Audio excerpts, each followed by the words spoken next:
નમસ્કાર દર્શક મિત્રો, હું સોનલ ત્રિવેદી. સંપૂર્ણ ન્યૂઝમાં આપનું સ્વાગત છે. જોઈએ આજના મુખ્ય સમાચાર. ડીસા માર્કેટયાર્ડના કથિત કૌભાંડ મામલે ચેરમેન ગોવાભાઈ દેસાઈની શાફવાર. આક્ષેપો અસત્ય અને પાયાવિહોણા. સત્ય તરીને આવશે બહાર. બનાસકાંઠામાં વાતાવરણના પલટા સાથે ફરી જામ્યો વરસાદી માહોલ. પાલનપુરમાં ઝરમરીયો વરસાદ વરસતા ખુશાલી વ્યાપી. ડીસાના દલાલપુરા ગામ નજીક બોલેરે પલટી જતા સર્જાયો અકસ્માત. ડીસા આવવા નીકળે બળદના આધેડનું મોત નીપજતા સવાઈ ચોકની કાલીમાં. પાલનપુરમાં પાલિકા તંત્રે ત્રિદિવસીય દબાણ ઝુંબેશ આદરી. ગઠામણ દરવાજા વિસ્તારમાં નડતરરૂપ દબાણોનો કરાયો સફાયો. સંપૂર્ણ ન્યૂઝ આપણી આંગળીના ટેરવે. ઇન્ટરનેટ ઉપર સંપૂર્ણ ન્યૂઝ જોવા લોગિન કરો www.youtube.com/સંપૂર્ણ જોઈએ સમાચારો વિગતવાર. ડીસા માર્કેટયાર્ડના ચેરમેન, સેક્રેટરી સહિત બજાર સમિતિના તમામ સભ્યોને નાણાકીય ઉચાપત સહિતના મુદ્દે થયેલી અરજી સંદર્ભે ગાંધીનગર રાજ્યના સહકારી નિયામક સમક્ષ હાજર રહેવા આદેશ કરાતા જેને પગલે સમગ્ર સહકારી ક્ષેત્રમાં ખળભળાટ વ્યાપી ગયેલ છે. જોકે આ નાણાકીય ઉચાપત સહિત કથિત ભ્રષ્ટાચારના મુદ્દે માર્કેટયાર્ડ ચેરમેન ગોવાભાઈ દેસાઈએ તમામ આક્ષેપો અસત્ય, પાયાવિહોણા તથા બદનામ કરવાના ઈરાદે કરાયા હોવાનું જણાવ્યું હતું. હા, તો એ માર્કેટના ડીઆર કોઈ અરજી કરી છે ભાઈ, કોઈ એટલે અરજી આવે એટલે એની તપાસ થાય અને એમાં ડીઆરએ અહીં જોયું છે કે ભાઈ આમાં તપાસ થવી જ જોઈએ. એમાં લગભગ અમારે ગયા વર્ષે 2010-11માં પણ 44ની તપાસ થયેલી છે અને બધા ફાઇલે થયેલા છે. એ પૈકીના ઘણા મુદ્દા છે, પણ સરકાર છે એને અધિકાર છે, ડીઆર છે એને અધિકાર છે તપાસ કરવાની માટે નોટિસ આપી છે. એના માટે અમે એમના જે મુદ્દા છે એને જવાબ આપશું. એમાં કોઈ પણ ખોટું કરેલું નથી. આ સંસ્થાની અંદર જ્યારથી અમે એને અમારું બોર્ડ એક પણ વ્યક્તિએ કોઈ પણ ખરાબ કર્યું નથી, કોઈ ખોટું કર્યું નથી. આ માર્કેટના અહિતનું એક પણ પગલું કે એક પણ નિર્ણય કરેલો નથી. જે કઈ નિર્ણય છે તમામ ખેડૂતને માર્કેટના હિતના થયેલા છે અને અમે આના જવાબ આપશું. એટલે 99% જવાબ આપવા માટેની કઈ તારીખ આપવામાં આવી છે? એ હવે તારીખ આજે આપશે. અમે આજે 30 તારીખ છે, પણ આજે અમારું બોર્ડ ને મિક્સ થઈ ગયું છે એટલે એના જવાબો તૈયાર કરવામાં થોડો ટાઈમ લાગે, કારણ કે ઘણા મુદ્દા છે. એટલે એના માટે બધા મુદ્દાનો આ બીજી તારીખ આપશે, એમાં અમે જવાબ આપવાના છે. વધુમાં તેઓએ જણાવ્યું હતું કે સત્ય તરીને બહાર આવશે. ઉલ્લેખનીય છે કે ખેતીવાડી ઉત્પન્ન બજાર સમિતિ ડીસા દ્વારા ડીસા માર્કેટયાર્ડે ભીલડી અને લાખણી પેટા બજાર, શાક માર્કેટ તથા પશુ બજારનું સંચાલન કરવામાં આવે છે. પરંતુ ડીસા માર્કેટયાર્ડના વહીવટમાં ગેરરીતિ અને ભ્રષ્ટાચાર તેમજ નાણાકીય ઉચાપત થઈ હોવાની જુદી જુદી ફરિયાદો માર્કેટયાર્ડના પૂર્વ સદસ્ય દિનેશભાઈ ત્રિવેદી દ્વારા કરાઈ છે. ત્યારે ગોવાભાઈ દેસાઈએ તમામ આક્ષેપોને નકારી કાઢ્યા છે અને ડીસા માર્કેટયાર્ડમાં કોઈ પ્રકારની ગેરરીતિ કે ભ્રષ્ટાચાર નથી થયો તેવું જણાવ્યું હતું. ત્યારે જોવાનું એ છે કે હવે સત્ય તરીને બહાર આવે છે કે આક્ષેપો સત્ય ઠરે છે. ડીસા માર્કેટયાર્ડ સંચાલક મંડળની આજે સાધારણ સભા યોજવામાં આવી હતી. જોકે આ સભામાં માત્ર 4 સભ્યો જ હાજર રહ્યા હતા, જેને લઈ સાધારણ સભા મોકૂફ રાખવામાં આવી હતી. ડીસા ખેતીવાડી ઉત્પન્ન બજાર સમિતિ લાખણી સબયાર્ડની જમીન મામલે વિવાદાસ્પદ બનવા પામી છે, જેમાં ચેરમેનને ગાંધીનગરનું તેડું પણ આવ્યું છે. જે વચ્ચે આજે ખેતીવાડી બજાર સમિતિની સાધારણ સભા બોલાવવામાં આવી હતી. જોકે આજની આ સભામાં માત્ર 4 સભ્યો જ હાજર રહ્યા હતા અને બાકીના સભ્યો કોઈ કારણસર ગેરહાજર રહ્યા હતા.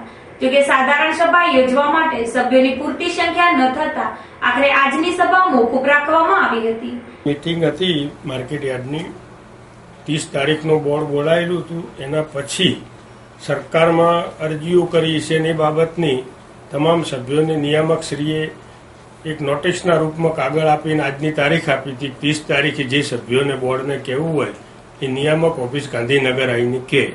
એટલે એક જ તારીખ બે બાજુ આવી ગયેલી હતી, કારણ કે એજન્ડા કાઢ્યા પછી આ ગવર્મેન્ટનો કાગળ આવ્યો. એટલા માટે આજે અમુક સભ્યોને ત્યાં જવાનું હતું, એમ કે અમારે રૂબરૂ જવું છે એટલે અમે મિટિંગમાં હાજર નહીં રહી શકીએ. એટલે મેં બધા મિત્રો હાજર હતા એમને કહ્યું કે ભાઈ આપણે બધા સભ્યો હાજર રહીને બોર્ડ બોલાવીએ તો નિષ્પક્ષ ચર્ચા થઈ શકે, દરેક વાત થઈ શકે. એના માટે આપણે મોકૂફ રાખીએ અને બધા હાજર રહીને મિટિંગ બોલાવીએ, કારણ કે અડધા હાજર ને અડધા નહીં, એમાં ચર્ચામાં પણ લોકો પેલી થાય કે બધા જ હાજર રહીને એક નિષ્પક્ષ માર્કેટના હિતમાં બધી ચર્ચા થાય, લોકો ભાગ લે, એમાં એમના સૂચનો થાય. આને લઈને આપણે આજે બોર્ડ મોકૂફ રાખ્યું છે. જ્યારે આગામી સભા માટે આવનારા સમયમાં એજન્ડા બહાર પાડવામાં આવનાર હોવાનું માર્કેટયાર્ડ સૂત્રોએ જણાવ્યું હતું. આમ અવારનવાર યેન પ્રકારે વિવાદોમાં રહેતી ડીસા માર્કેટયાર્ડની સાધારણ સભામાં પણ સભ્યોની ગેરહાજરીથી નોંધકરમ રહેવા પામી હતી. પાલનપુર તાલુકાના ચિત્રાસણી ગામે પ્રથમવાર જન્માષ્ટમી પર્વની હર્ષોલ્લાસભેર ઉત્સાહપૂર્વક ઉજવણી કરવામાં આવી હતી. ત્યારે જય રણછોડ માખણચોર નંદઘેર આનંદ ભર્યો જય કનૈયા લાલકીના નાદોથી ચિત્રાસણી ગામ ગુંજી ઉઠ્યું હતું. ચિત્રાસણી ગામે આવેલ અખાડેશ્વર મહાદેવ મંદિરના ગામની હિન્દુ ધર્મપ્રેમી જનતા દ્વારા ડીજે સાઉન્ડના તાલે દબદબાભેર શ્રી કૃષ્ણના જન્મોત્સવની ઉજવણી કરવામાં આવી હતી. ગામના ઉત્સાહી યુવાનોએ મટકા ફોડનો કાર્યક્રમ કરતા ચિત્રાસણી ગામ ગોકુળધામમાં ફેરવાયું હતું. આ મટકી ફોડ કાર્યક્રમમાં દરેક સમાજના લોકો ભક્તિભાન સાથે જોડાયા હતા. સમગ્ર જન્માષ્ટમી મહોત્સવના કાર્યક્રમનું આયોજન ચિત્રાસણી ગામના યુવાનો દિનેશ કુમાર દોશી, દિનેશભાઈ પટેલ, કરણભાઈ ઠાકોર, અશ્વિનભાઈ ભગત સહિત અગ્રણીઓએ કર્યું હતું. ચિત્રાસણી ગામે પ્રથમવાર આ ધાર્મિક કાર્યક્રમ હિન્દુ સમાજ દ્વારા થતા ગામમાં ખુશીનો માહોલ છવાયો હતો અને વર્ષોવરસ આવો કાર્યક્રમ થાય તેવું ગામની જનતાએ જણાવ્યું હતું. દાનની સરવાણીમાં અન્નદાનનું વિશેષ મહત્વ રહેલું છે, જેમાં બાળકોને ભોજન પીરસવાથી પ્રભુને પ્રસાદ ચડાવવાનું પુણ્ય મળતું હોવાનું મનાય છે. એટલે જ લોકો વાર તહેવારે બાળકોને ભોજન પીરસીને પુણ્ય પ્રાપ્તિ કરતા હોય છે. જોકે બાળકોને પૌષ્ટિક આહાર મળી રહે તે માટે ગુજરાત સરકાર દ્વારા પણ લોક ભાગીદારીથી તિથિ ભોજનનો અભિગમ હાથ ધરવામાં આવ્યો છે, જેને દાતાઓ તિથિ ભોજન આપી સરકારના અભિગમને સાર્થક કરી રહ્યા છે. જે વચ્ચે આજે ડિસ્સામાં રાઠોડ પરિવાર દ્વારા પ્રાથમિક શાળાના બાળકોને મિષ્ટાનવાળું તિથિ ભોજન આપવામાં આવ્યું હતું. લાયન્સ ક્લબ ઓફ ડીસા દ્વારા ઘણી બધી સેવાકીય પ્રવૃત્તિઓનું આયોજન કરવામાં આવી રહ્યું છે. સામાજિક પ્રવૃત્તિ હોય, ધાર્મિક પ્રવૃત્તિ હોય, શૈક્ષણિક પ્રવૃત્તિ હોય કે સ્કૂલોની પ્રવૃત્તિ હોય, એ અંગેના આયોજનમાં આજરોજ લિયો સ્કૂલના બાળકોનું એક તિથિ ભોજનનું આયોજન કરવામાં આવી રહ્યું છે. લાયન્સ ક્લબની અંદર લિયો ક્લબના લગભગ 500 બાળકોનું એક તિથિ ભોજનનું આયોજન આજરોજ કરવામાં આવી રહ્યું છે. અને પૂનમ પ્લાયવુડના દાતા તરીકે અમારા લાયન્સ ક્લબના પ્રભુભાઈ બી રાઠોડ એ અમારા લાયન્સ ક્લબના ખજાનચી છે. એમના ભાભી શ્રીમતી કમળાબેન સ્મરણાર્થે એમની પુણ્યતિથિએ આજે તિથિનું આયોજન કરી અને બાળકોને સુંદર ભોજનનું આયોજન કરવામાં આવી રહ્યું છે. ડીસા લાયન્સ ક્લબ ખાતે આજે શહેરની વિવિધ શાળાના 1000 થી વધુ નાના ભૂલકાઓને સ્વર્ગીય કમળાબેન દિનેશભાઈ રાઠોડ પરિવાર દ્વારા તિથિ ભોજન પીરસવામાં આવ્યું હતું. આ શાળાના ગુરુજીઓ શહેરના આગેવાનો મોટી સંખ્યામાં ઉપસ્થિત રહી દાતા પરિવારના અનુદાનને બિરદાવ્યો હતો. પાલનપુર ખાતે બુધવારે રાજસ્થાનના એક ખેડૂત કોજી વિસ્તારમાં વાહનની રાહ જોઈ રહ્યા હતા, જ્યારે અજાણ્યા શખ્સ તેમના ઉપર મેલું નાખી ₹5,43,000 રોકડ ભરેલી બેગની ઉઠાંતરી કરી ગયો હતો. આ અંગે ખેડૂતે પાલનપુર પોલીસ મથકે ફરિયાદ નોંધાવી હતી, જેના આધારે પોલીસે શહેરના 20 ઉપરાંત નામચીન શખ્સોની પૂછપરછ હાથ ધરી છે. રાજસ્થાનના શિવાણા તાલુકાના પાદરુ ગામના ભવરસિંહ જગતસિંહ સોઢા બુધવારે એરંડાના નાણાં ₹5,43,400 લઈને તેમના વતનમાં જવા નીકળ્યા હતા, જેઓ પાલનપુર ખાતે કોચી વિસ્તારમાં ડોક્ટર અગ્રવાલની હોસ્પિટલ પાસે વાહનની રાહ જોઈને ઉભા હતા, જ્યારે અજાણ્યા ઈસમ તેમના ઉપર મેલું નાખી નજર ચૂકવી નાણાં ભરેલી બેગની ઉઠાંતરી કરી ગયો હતો. આ અંગે ભવરસિંહે શહેરના પશ્ચિમ પોલીસ મથકે ફરિયાદ નોંધાવી હતી, જેના આધારે પોલીસે અજાણ્યા શખ્સ સામે ગુનો વધુ તપાસ હાથ ધરી છે, જેમાં શહેરના અગાઉ થયેલી તડફડચીમાં સંડોવાયેલા હોય તેવા પોલીસ રેકર્ડમાં નોંધાયેલા 20 ઉપરાંત રીઢા શખ્સોની પૂછતાછ હાથ ધરી છે. હાલના સમયમાં ચોમાસાની ઋતુ મધ્યાંતરે પહોંચી છે. ચાલુ વર્ષે ચોમાસાના પ્રારંભે મેઘરાજાએ ધમાકેદાર એન્ટ્રી કરી હતી, જેને લઈ રણ પ્રદેશ ધરાવતો બનાસકાંઠા વરસાદમાં તરબોળ થઈ ઉઠ્યો હતો. ચાલુ વર્ષે ચોમાસાની મોસમમાં મેઘરાજાએ 3 તબક્કામાં એન્ટ્રી કરી હતી, જેના કારણે જિલ્લામાં વાવણી લાયક વરસાદ વરસતા ધરતીપુત્રો ખુશ થઈ ઉઠ્યા હતા. જોકે ચાલુ વર્ષે ઉપરવાસમાં નહિવત વરસાદ થવાના કારણે બનાસકાંઠામાં જીવાદોરી સમાન 3 જળાશયોમાં પાણીની આવક નહિવત પ્રમાણમાં થઈ હોય ધરતીપુત્રો ચિંતિત થઈ ઉઠ્યા છે. જોકે વરસાદે છેલ્લા 10 દિવસથી વિરામ લીધો હતો, જેને લઈ જિલ્લામાં ઉગાડ નીકળ્યો હતો, જે બાદ છેલ્લા 2 દિવસથી વાતાવરણમાં પલટો આવ્યો છે, જેમાં દિવસ દરમિયાન આકાશમાં કાળા ડિબાંગ વાદળો ઘેરાઈ રહેતા ફરી ચોમાસાનો માહોલ સર્જાઈ રહ્યો છે. પરંતુ વરસાદ હાથ તાળી આપી જાય છે, જે વચ્ચે આજે સવારે પાલનપુરમાં ઝરમરથી વરસાદ વરસ્યો હતો, જેને લઈ લોકોને વરસાદ થવાની આશા બંધાઈ હતી.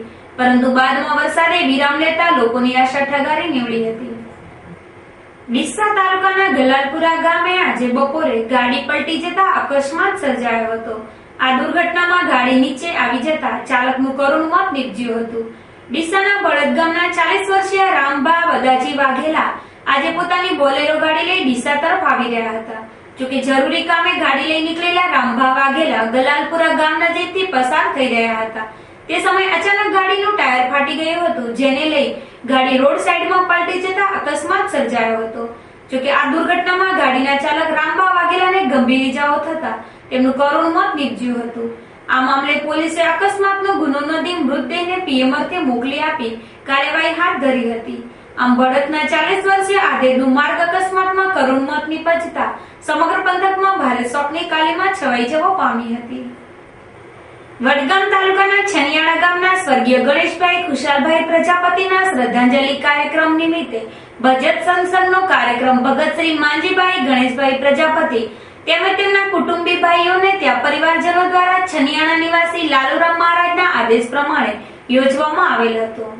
આ ભજન સત્સંગ કાર્યક્રમમાં કોટડા નિવાસી પરમ પૂજ્ય પરથીરામ મહારાજ તથા આનંદ આશ્રમ વડગામ નિવાસી સત્યનારાયણ પુરી મહારાજ તથા એદ્રાણા નિવાસી સંતરી રાથીરામ મહારાજ તથા લક્ષ્મીપુરા ભક્ત મંડળ તથા છનિયાણા ભક્ત મંડળ અંધારીય ભક્ત મંડળ સહિત છનિયાણા તેમજ આસપાસના ગામના ભાવિકો હાજર રહ્યા હતા.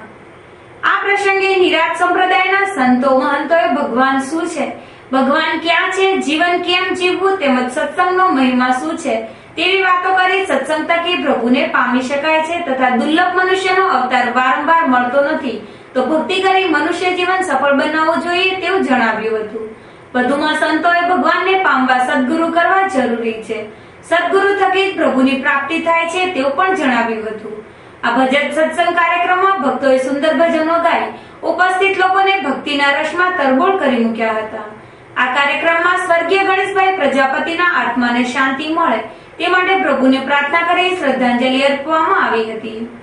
વધુમાં આ કાર્યક્રમમાં છનિયાણાના ભક્ત શ્રી નરસંગભાઈ ચૌધરી તેમજ હરિભાઈ વીરાભાઈ, પરથીભાઈ નરસંગભાઈ, સુરેશભાઈ શમશેરપુરા તેમજ સર્વે ભક્તોએ હાજર રહી સંતોનું ઉમળકાભેર સન્માન કર્યું હતું. આ ભજન સત્સંગમાં મોડી રાત્રિ સુધી ભજનની રમઝટ બોલાવી હતી અને ભાવિક ભક્તોને પ્રસાદ પણ આપવામાં આવેલ હતો. પાલનપુર પૂર્વ પોલીસે મંગળવારે પથ્થર સડક વિસ્તારમાં આવેલી એક ઓફિસમાં રેડ કરી ડબ્બા ટ્રેડિંગનો જુગાર રમાડતા 2 શખ્સોને ઝડપી લીધા હતા, જેમને બુધવારે કોર્ટ સમક્ષ રજૂ કરી 5 દિવસના રિમાન્ડની માંગણી કરવામાં આવી હતી. જ્યાં ન્યાયાધીશે 2 દિવસના રિમાન્ડ મંજૂર કરતા પોલીસે વધુ તપાસ હાથ ધરી છે.